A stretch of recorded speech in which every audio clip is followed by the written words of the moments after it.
Oke, kita akan bahas soal ya. Kita baru saja mengetahui konsep tentang gaya listrik dan juga kuat medan listrik. Nah, sedikit review yang namanya gaya listrik itu rumusnya adalah K dikali Q1 dikali Q2 per R kuadrat. Jika Q1-nya sama dengan Q2, ya, maka kita bisa tulis K Q kuadrat per R kuadrat. Itu untuk gaya listrik. Kalau kuat medan itu K Q per R kuadrat. Jadi hubungan antara gaya listrik dan kuat medan bagaimana? Hubungannya adalah gaya listrik itu sama dengan muatan dikali kuat medannya. Nah, gitu ya. Jadi QE. Ya, F sama dengan Q dikali E. Atau kuat medan sama dengan gaya listrik dibagi muatan. Nah, ini hubungannya. Jadi anak-anak sekalian harus menguasai hal ini, rumus-rumus ini. Nah, secara konsep kita sudah tahu yang namanya muatan positif, arah kuat medannya itu meninggalkan muatan tersebut, ya. Arah kuat medannya meninggalkan muatan tersebut kalau muatannya positif. Kalau muatannya negatif ya, maka arah kuat medannya mendatangi, gitu ya, mendatangi. Mendatangi siapa? Ya mendatangi muatan negatif tersebut. Oke, ini konsep kuat medan. Jadi arahnya itu, arah kuat medan itu berdasarkan kesepakatan ya. Tanda panahnya itu kenapa dia keluar gitu ya, kenapa dia masuk? Karena sesuai kesepakatan kita, muatan positif itu arah kuat medannya meninggalkan muatan tersebut. Demikian pula sebaliknya untuk muatan negatifnya. Oke, sedangkan kalau untuk gaya listrik, arah gayanya itu hasil interaksi antara dua buah muatan. Kalau yang berbeda jenis tarik-menarik, oke. Kalau yang sejenis itu tolak-menolak. Paham ya? Jadi arah garis gaya listrik itu karena interaksi antara dua buah muatan. Sedangkan kalau arah kuat medan itu hasil kesepakatan. Ya, kesepakatan bahwa muatan positif meninggalkan, muatan negatif menuju, gitu, arah kuat medannya. Paham ya? Jadi tolong dibedakan antara tanda panah di kuat medan dengan tanda panah di garis gaya listrik, di gaya listrik maksudnya. Paham ya? Oke, kita lihat contoh soal nomor 1. Dua buah muatan positif berjarak R menghasilkan gaya sebesar F. Nah, berarti ini jaraknya satu sama lain terpisah sejauh R. Nah, ini Q-nya kita anggap saja Q1 dan Q2 gitu ya. Tidak diberi informasi, boleh saja Pak Sony tulis Q1 sama dengan Q2 sama dengan Q. Boleh dong, karena tidak ada informasi lain ya. Kita lanjutkan. Untuk kondisi 1 ya, kondisi 1 katanya nilai F1 itu sebesar F. Ini kan? Sebesar F. Tuh ya, sebesar F. Nah, sebesar F ini diperoleh dari rumus K Q kuadrat per R kuadrat. Yang tadi ya, yang tadi sudah dijelaskan di awal. Yang mana sih Pak? Yang ini nih yang Pak Sony kotakin warna biru. Oke. Yang dikotakin warna biru.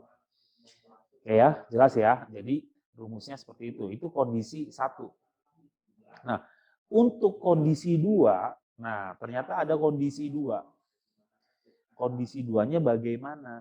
Kondisi 2-nya katanya si R-nya diubah menjadi setengah kali mula-mula. berarti R2 sama dengan setengah dari R1. Nah, gitu kan, setengah dari R1. Oke, kita masukin yuk rumusnya. F2 sama dengan K Q kuadrat per R2 kuadrat. Karena kondisi 2. Kita lanjutkan. K Q kuadrat R2-nya itu setengah R1 dikuadratin. Gitu kan? Nah, R1-nya itu kan R ya. R1-nya itu kan R.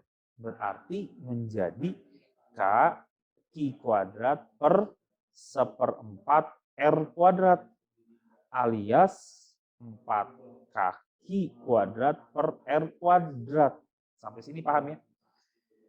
Paham ya? Kan R1-nya tadi R kan? Nih, R1-nya tadi R kan? Yang mana sih Pak? Yang ini nih. Nah, yang garis merah. R1-nya kan tadi R.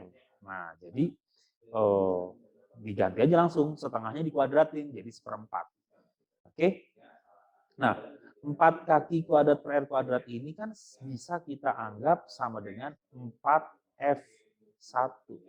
Jadi F2 4 kalinya F1. Inilah jawabannya. Nah, gitu ya. Paham ya? Tentunya variasi soal bisa macam-macam dong. Variasi soal, misal variasi soal berikutnya ada kondisi 3. Kita bikin ada kondisi 3. Kondisi 3-nya bagaimana? Kondisi 3-nya R3, ini misal ya, kita tambahin soalnya, kita bikin variasinya ya. Di mana nih? Di sini ya. Kondisi 3. Kita ke sini ya, ke bawah ya. Kondisi 3 di mana R3-nya, oke, R3-nya adalah 2 kali R1 tuh, ya. Alias dijauhin ya, R3-nya 2 kali R1. Ya udah tinggal kita masukin aja angkanya. F3 sama dengan K Q kuadrat per R3 kuadrat. Kita lanjutkan ya, K Q kuadrat per langsung ya 4R kuadrat. Ngerti sampai sini? 4R kuadrat, ngerti ya? Karena R3-nya 2R1 alias 2R. Lalu dikuadratin, ya jadinya 4R kuadrat. Jadinya 1/4 K Q kuadrat per R kuadrat atau 1/4 F1 untuk F3-nya. Tuh, yang inilah jawabannya. Ya kan? Ini variasi aja ditambahkan. Jadi macam-macam nanti dalam soal-soal bisa diubah R-nya atau Q-nya diubah. Atau Q-nya diubah jadi 2 kali lipat misalkan. Ya, salah satu Q-nya tadi kan di bagian sini Q1-nya sama dengan Q2 gitu kan. Nah, sama dengan Q. Nah, nanti mungkin ada kondisi keempat ada R4-nya jadi 1/4-nya R1, kemudian Q2-nya menjadi 3 Q misalkan. Nah, bagaimanakah F4-nya? Nah, itu bisa kita cari, kita variasikan ya. Soal bisa bagaimanapun. Pokoknya F4-nya berapa kali F1 misalkan pertanyaannya. Nah, bisa ya. Nanti bisa dicoba secara mandiri. Gitu ya. Jadi teman-teman bisa memprediksi, itu kasarnya, bisa memprediksi soal itu larinya kemana gitu. Yang paling basic kan tinggal masukin rumus. Lalu kalau mau meningkat pemahamannya, ya cukup sama teman-teman divariasikan. Ini sama Pak Sony dikasih contoh ya, diubah jaraknya. Ya, diubah jaraknya diperpendek atau diperpanjang. Nah, setelah jaraknya diubah, salah satu muatannya juga diubah. Ya, tentunya akan berubah juga dong gaya listriknya. Kenapa? Karena sekali lagi yang tadi Pak Sony sempat sampaikan, besar gaya listrik itu bergantung karena interaksi antara dua buah muatan. Paham ya sampai sini? Paham ya? Antara interaksi dua buah muatan. Kalau kuat medan itu bukan interaksi antara dua buah muatan, tapi namanya kuat medan itu karena keberadaan muatan listrik tertentu. Sama seperti medan magnet. Medan magnet itu kan dirasakan di sekitar magnet. Ya, kuat medan listrik dirasakan di sekitar muatan listrik gitu loh. Jadi tidak harus berupa muatan listrik lagi yang merasakannya. bisa berupa titik saja. Nangkep ya, bisa berupa sebuah titik saja di sekitaran muatan listrik, ya pasti merasakan medan listrik dong. Kan kayak begitu. Paham ya? Oke, kita lanjut. Soal yang cukup cukup hot gitu ya, atau soal analisisnya, biasanya si muatannya itu terletaknya tidak dalam satu garis lurus, seperti nomor 2. Ya, dia terletaknya tidak dalam satu garis lurus. Dia terletaknya bisa berbentuk persegi, segitiga, atau di dalam sumbu koordinat Kartesius, X dan Y. Nah, ini salah satu contohnya yang berbentuk segitiga. Yuk, kita kerjakan. Kita harus baca baik-baik dulu ya. 3 buah muatan listrik terletak di titik sudut sebuah segitiga sama sisi. Nah, ini ingat nih, sama sisi nih. Ya, sama sisi. Artinya apa? Artinya semuanya 60 derajat. Ya kan? Karena sama sisi. Berarti ketiga-tiganya 60 derajat nih. Oke? Sebelah sini juga 60 derajat. Otomatis yang atas juga 60 derajat. Lalu sisi AB dan AC 30 cm. AB-nya yang sini. Ini 30 cm. Karena sama sisi, ya semuanya sama dong. AB, AC, dan BC sama semua. Kemudian Ki A. Ki di A itu min 1. Cek 1, 2, 3. Ki di A itu min 1. Berarti di sini min 1 mikrokolom. Kemudian Ki B-nya sama dengan Ki C. Ki B-nya sama dengan Ki C, masing-masing 10 mikrokolom. 10 mikrokolom. Yang sebelah sini 10 mikrokolom.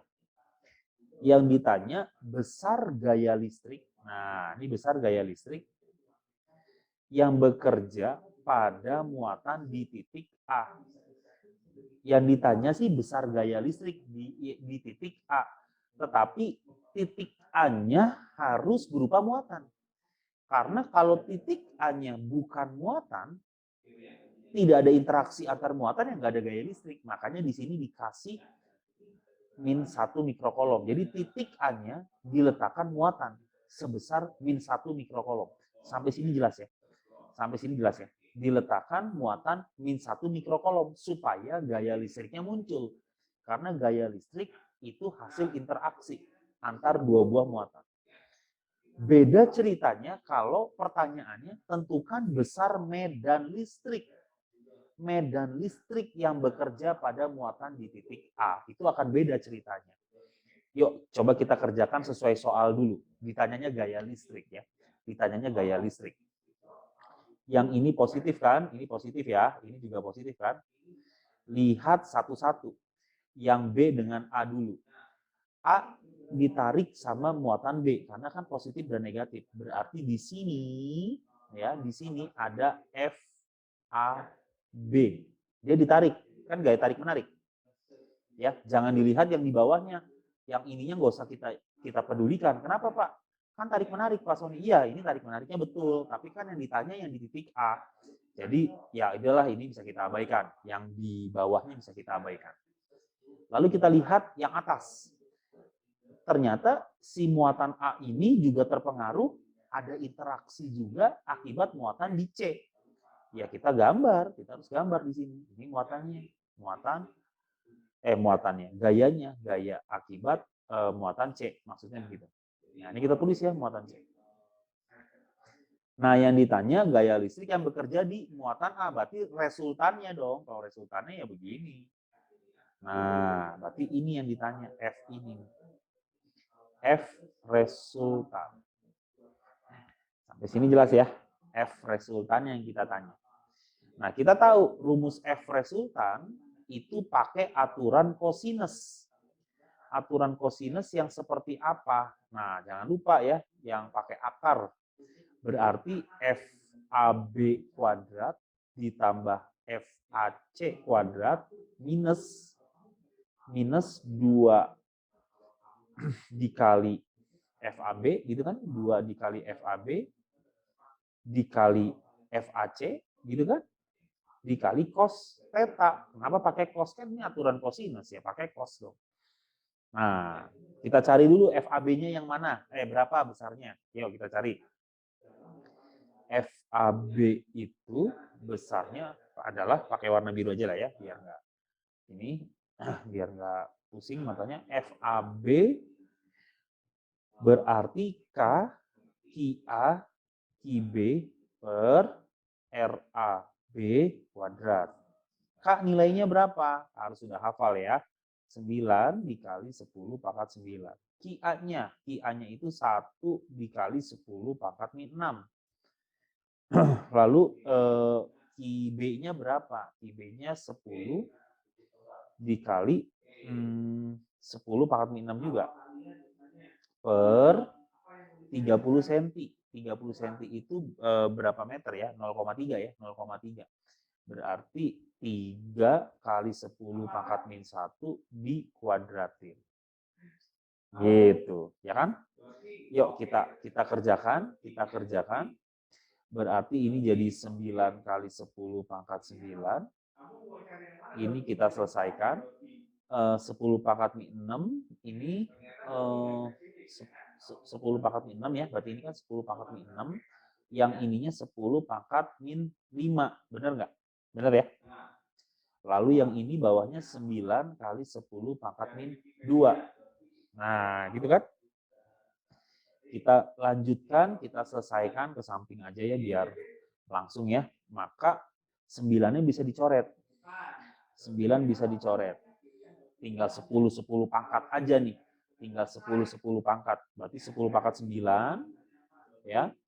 Dikali 10 pangkat min 6, dikali 10 pangkat min 5, dikali 10 pangkat 2. Tuh, gitu kan nih. Bener nggak sih? Bener ya? Berarti berapa nih? 10 pangkat, berarti 10 pangkat 0, berarti jawabannya 1 dong. Bener nggak? 1 Newton ya?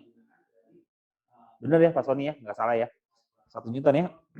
Coba dicek lagi. Kalau ada salah, tolong dikritisi Bapak ya. 10 pangkat 9-nya dikali 10 pangkat min 6, oke, dikali 10 pangkat min 5, dikali 10 pangkat min 2. Ya, kalau dihitung jadinya 1. Lalu kita kerjakan FBC. Kok FBC? FAC ya. FAC. FAC itu K QA QC per RAC kuadrat. Nah, kebetulan angka-angkanya sama semua gitu kan ya. Angkanya sama semua. 9 kali 10 pangkat 9, ini 1 kali 10 pangkat min 6, yang ininya 10 kali 10 pangkat min 6. Kebetulan angkanya sama semua. Ya. Karena segitiga sama sisi, kemudian muatan B dan muatan C-nya sama. Nah, ini jadi kebetulan aja sih. Kalau soal yang lain bisa berbeda nggak? Bisa. Ya. Karena sama, langsung aja kita tulis hasilnya 1 Newton. Gitu ya. Hasilnya 1 Newton. Sampai sini jelas ya. Sampai sini jelas ya. Dan kita masukin ke F resultan. Kita masukin ke F resultan yang atas. F resultannya adalah akar 1 kuadrat, FAB-nya kan 1. Betul ya? Minus. Plus 1 kuadrat kurang 2 kali 1 kali 1 cos. Nah, cosnya ini yang harus teman-teman perhatikan. Cosnya itu sudutnya yang mana? Sudutnya itu sudut apit antara dua buah gaya.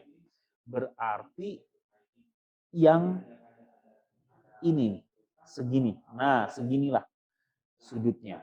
Kalau ini udah 60 derajat di samping kiri, di samping kanan 60 derajat, maka sisa 60 derajat. Jadi ini cos 60. Ya, ini tinggal diselesaikan aja. Ya, tinggal diselesaikan, ketemu berapa Newton. Oke? Tinggal diselesaikan aja, ketemunya sekian Newton. Mantap ya? Nah, gimana seandainya jika yang ditanyanya bukan besar gaya listrik, tapi yang ditanyanya besar medan listrik yang bekerja di titik A. Nah, pertanyaannya gitu, bedanya kalau ditanyanya medan listrik, dia bukan pada muatan di titik A, tapi hanya besarnya medan listrik di titik A. Nah, gitu bedanya. Bedanya seperti itu. Nah, kita coba ya, seandainya pertanyaannya yang ditanya medan listrik ya. Kita coba ya, supaya teman-teman ngerasain bedanya kuat medan dengan gaya listrik. Gitu. Ya, ini Pak Sony gambar lagi ya.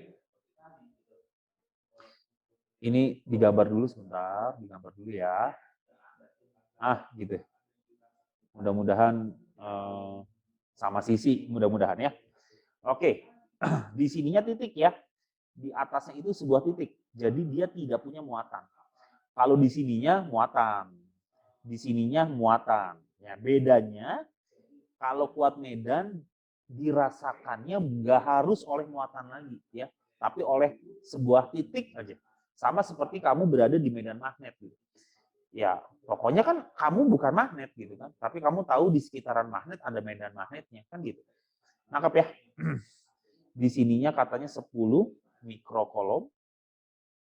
Di sini 10 mikrokolom positif ya. Ini positif dua-duanya ya. Yang ini kan B, yang ini C. Nah, di titik A karena muatannya positif, akibat muatan B ya di titik A, ya ini kan di titik A ya, di titik A. Akibat muatan B yang positif, maka apa yang terjadi? Yang terjadi adalah dia meninggalkan muatan. Nah, inilah EB. Gitu loh. Ya, nangkep ya? Akibat muatan C yang positif, maka di titik A dia meninggalkan muatan. Inilah EC. Tuh. Kerasa ya bedanya ya, yang tadi ya. Arah kuat medan dengan arah gaya listrik itu berbeda. Yang satu diperoleh dari kesepakatan, yang satu diperoleh dari interaksi antara dua buah muatan. Nangkep bedanya ya, nangkep bedanya. Ya sudah, sekarang ini tinggal dicari resultannya. Nah, dia ke atas berarti. Gitu. Resultannya.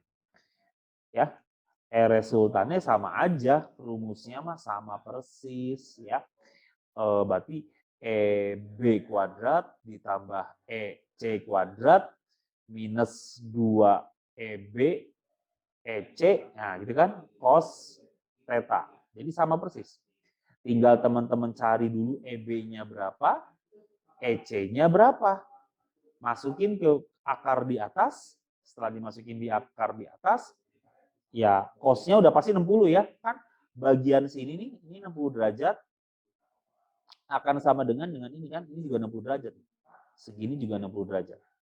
Jadi sama 60 derajatnya mah ya. Oke. Paham ya bedanya ya, tapi terlihat gambarnya berbeda. Kalau tadi waktu tarik menarik dia ke bawah tuh. Tapi pas kuat medan dia ke atas. Nah, mencari E-nya juga awas ya, mencari E-nya hanya menggunakan satu muatan. Berarti ini kaki B saja. RB kuadrat, yang ini kaki C saja kali RC kuadrat. Bagian yang A-nya, muatan di A-nya diabaikan. Gitu. Paham ya? Paham ya? Oke, kita lanjut. Nah, ini mah gampang lagi ya. Bentuknya hanya garis. Bentuknya hanya garis. Yuk, kita lihat. Muatan listrik Q1 10 mikrokolom. Oh, di sini 10. Ya. Muatan Q2-nya positif juga 20, anak-anak sekalian ya. Di sini 20. Dan Q3 terpisah seperti pada gambar. Oh, tapi dia nggak diketahui Q3 besarnya berapa, nggak tahu nih ya. Ini berapa mikrokolom tidak tahu. Tapi yang pasti gaya yang bekerja di muatan Q2 sama dengan 0. Oh, gitu ya. Jadi katanya di Q2 sama dengan 0. Bisa dipahami dulu nggak soalnya? Bisa dipahami dulu nggak soalnya? Ini ditanyanya Q3-nya berapa mikrokolom, gitu ya. Ditanyanya Q3-nya berapa mikrokolom. Tambahan informasinya adalah di muatan 2 itu resultan gayanya sama dengan 0. Ya, ditulis dulu tambahan informasinya. Di muatan Q2 resultan gayanya sama dengan 0. Nah, gitu ya, sama dengan 0. Artinya apa? Artinya kalau sama dengan 0 ya berarti sigma F sama dengan 0. Berarti kita bisa bilang pakai warna hijau ya. Di sini ada gaya yang ke kiri dan ada gaya yang ke kanan. Oke, ada gaya yang ke kiri, ada gaya yang ke kanan. Paham ya? Nah, karena Q1 sudah tahu dia berharga positif, karena Q1 sudah tahu berharga positif, dan Q2 juga positif, artinya terjadi tolak-menolak. Jadi bagian panah hijau yang ke kanan itu miliknya Q1 dan Q2, F21. Paham ya? F21. Dan supaya hasilnya harus 0, maka F21 harus dilawan sama besar, yang arahnya berlawanan. Berarti yang panah ke kiri ini miliknya F23. Supaya F23 arahnya ke kiri, maka harus kita simpulkan bahwa Q3-nya itu positif. Nah, sekarang di sini paham ya? Kita harus simpulkan Q3-nya positif. Supaya F23-nya ke kiri. Jadi tolak-menolak antara muatan 2 dan muatan 3. Paham ya sampai sini anak-anak ya? Paham ya? Ya sudah, dari sini tinggal kita lanjutkan. Kita lanjutkannya gimana? Artinya F21 dikurang F23 sama dengan 0. Betul dong? F21 dikurang F23 sama dengan 0. Ya? Paham ya? Nah, tinggal kita pindah ruaskan. F21-nya sama dengan F23. Masukkan rumusnya dong. K Q2 Q1 per R21 dikuadratin. Yang ini K Q2 Q3 per R23 dikuadratkan. Paham ya? Paham ya?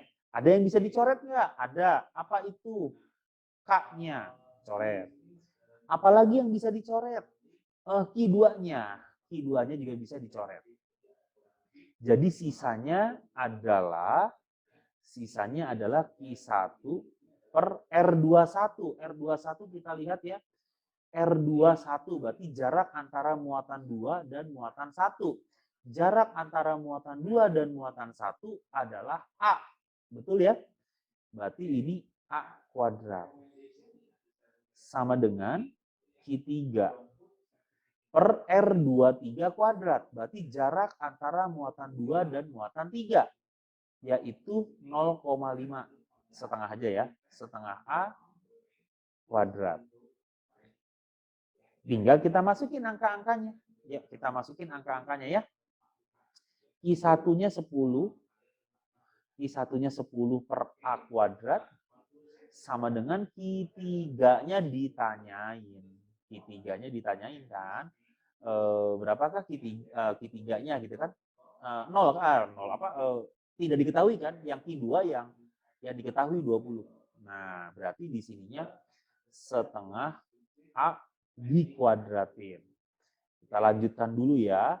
Berarti ini 10 per A kuadrat sama dengan Q3 per 1/4 A kuadrat. Ngerti dong 1/4 A kuadrat dari mana ya? Oke, ini bisa dicoret nggak A kuadrat dengan A kuadratnya? Bisa dicoret. Ini kan bisa dicoret nih. Tuh, A kuadrat dengan A kuadrat kan dicoret. Maka hasilnya adalah Q3 sama dengan 1/4 dikali 10. Sama dengan berapa nih? 10/4 berarti 2,5 mikrokolom. Dan positif. Inilah jawabannya. Nah, cukup jelas ya? Cukup jelas ya? Jadi, kalau tadi teman-teman memperhatikan dari awal, saat kita menentukan arah panah F21 dan F23, ya pasti ngerti ya, di mana F21 arahnya ke kanan karena muatan 1 dan 2-nya kan positif, jadi tolak menolak ke kanan. Dan kenapa F23 harus ke kiri? Supaya sigma F-nya sama dengan 0. Ya, kalau yang satunya ke kanan, ya harus dilawan ke kiri. Nah, karena F23 harus ke kiri, artinya si Q3, muatan ketiga, haruslah bertanda positif. Gitu. Q2-nya udah positif, Q3-nya juga harus positif, supaya tolak menolak. Jadi Q2-nya arahnya ke kiri, F23-nya. Gitu kan? Ya sudah, tinggal kita masukin aja, hati-hati. Kalau F21 ya pakainya muatan 2 dan muatan 1. Jaraknya juga jarak antara muatan 2 dan muatan 1. Kalau F23, hati-hati. Pakai muatan 2 dan muatan 3. Jaraknya juga jarak antara muatan 2 ke muatan 3. Oke? Hati-hati aja, harus teliti. Sampai sini cukup jelas. Cukup jelas ya? Kita lanjut. Kita lanjut, nggak banyak soalnya ya. Ini soalnya nggak banyak kok. Kalau soalnya habis, ya kita selesai kegiatannya ya. Lanjut lagi yuk. Perhatikan gambar di bawah ini. Ini negatif, A-nya itu negatif, B-nya itu juga negatif. Nah, dua-duanya negatif. Berarti di sini tolak menolak ya. Tapi yang ditanya bukan interaksi antara A dan B, tapi ada muatan ketiga. Muatan ketiganya ini positif nih yang ini. Nah, ini ya positif ya. Terletaknya, nah ini enak nih, terletaknya udah dikasih tahu, soalnya baik nih, terletak di antara A dan B. Nah, ini udah dikasih tahu nih, soalnya baik.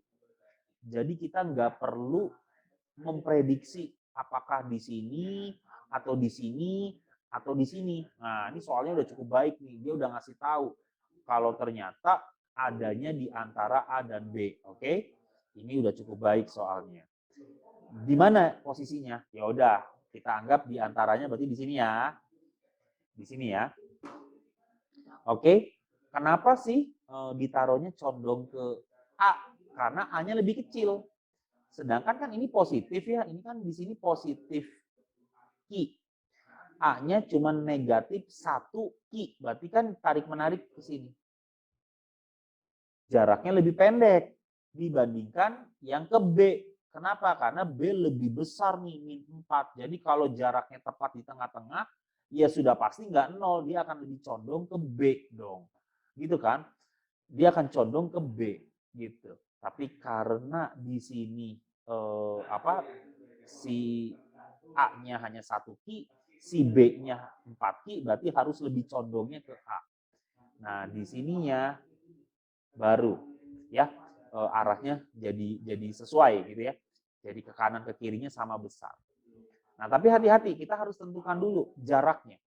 Berarti jarak muatan positifnya kita anggap ke muatan A itu X gitu ya. Maka dari muatan B ke muatan ketiga kita anggapnya berarti 9 min X. Nah, setuju ya? Yang satunya X, yang satunya 9 min X. Karena totalnya kan harus 9 cm. Ya, karena totalnya kan harus 9 cm. Ini kita kasih nama aja, muatan ketiganya muatan C ya. Kita kasih nama muatan ketiganya muatan C. Oke? Muatan ketiganya muatan C. Yang ke kiri ini adalah, sebentar, yang ke kirinya itu adalah, yang ke kiri ini berarti FCA. Setuju dong? Kan tarik menarik. FCA kan tarik menarik.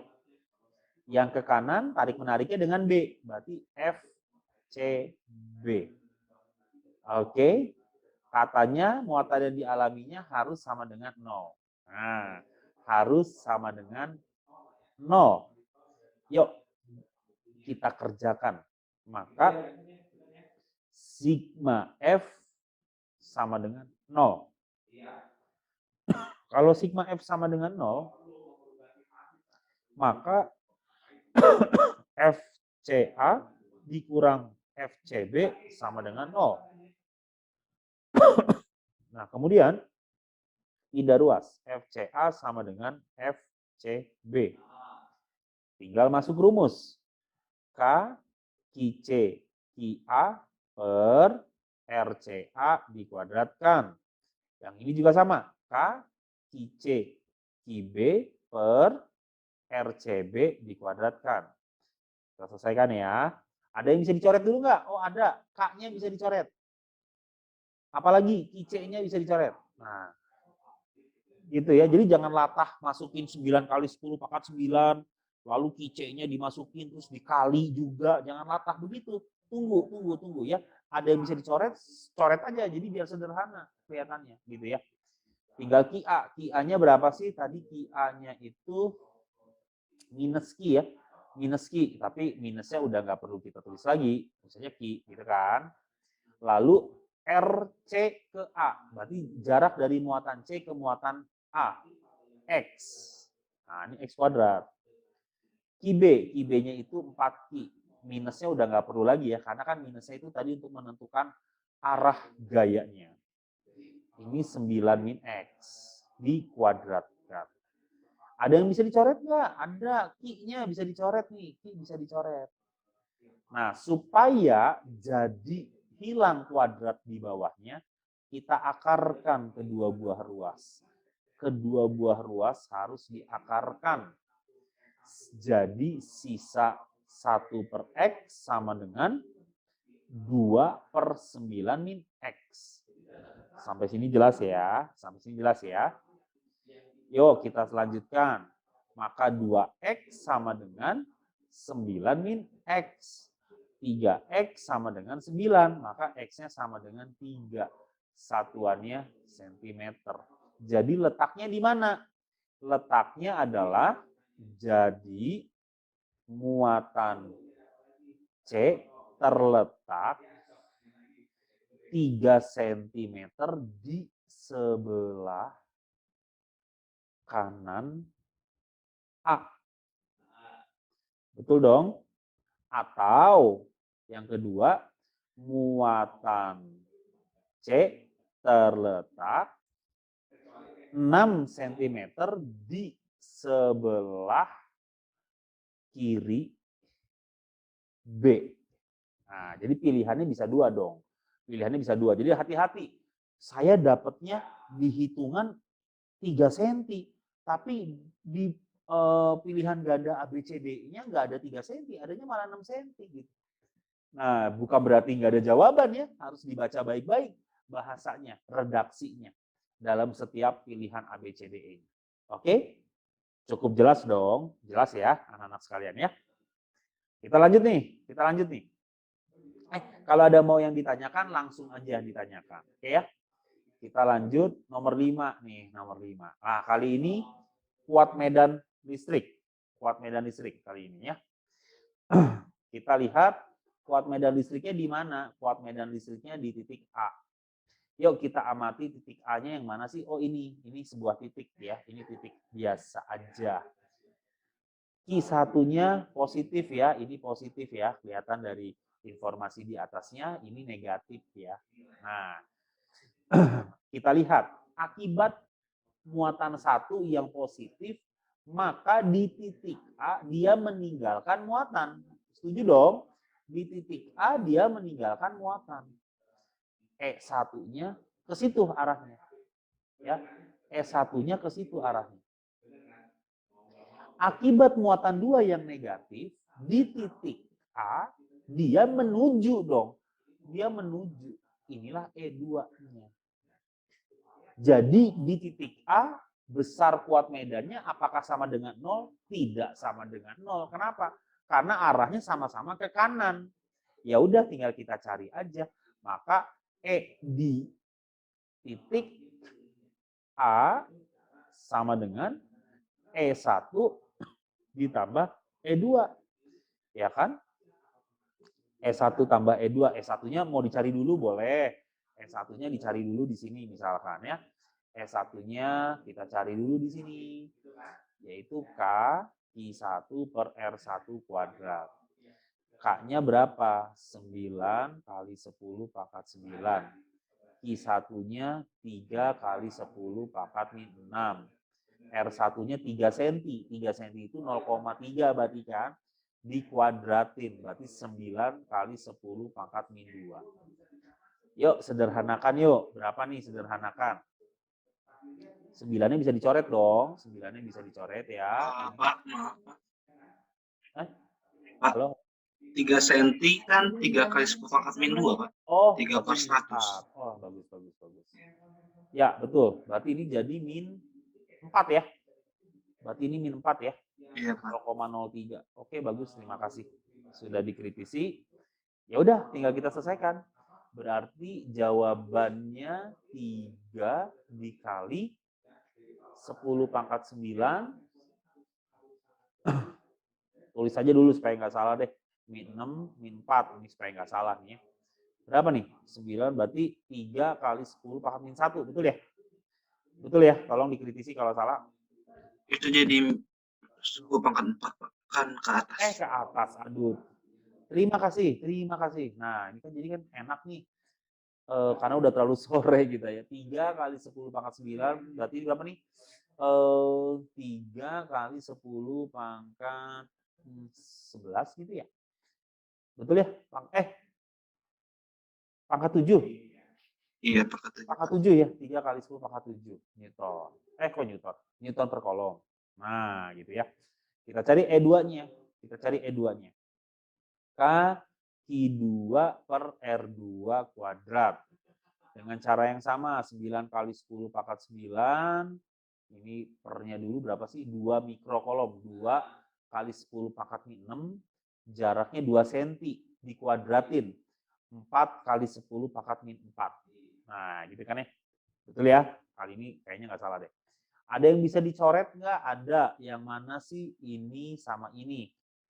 Ini jadi 2 ya, jadi di bawah 2. Oke, kita sama dengan kan berarti 9 bagi 2 4,5.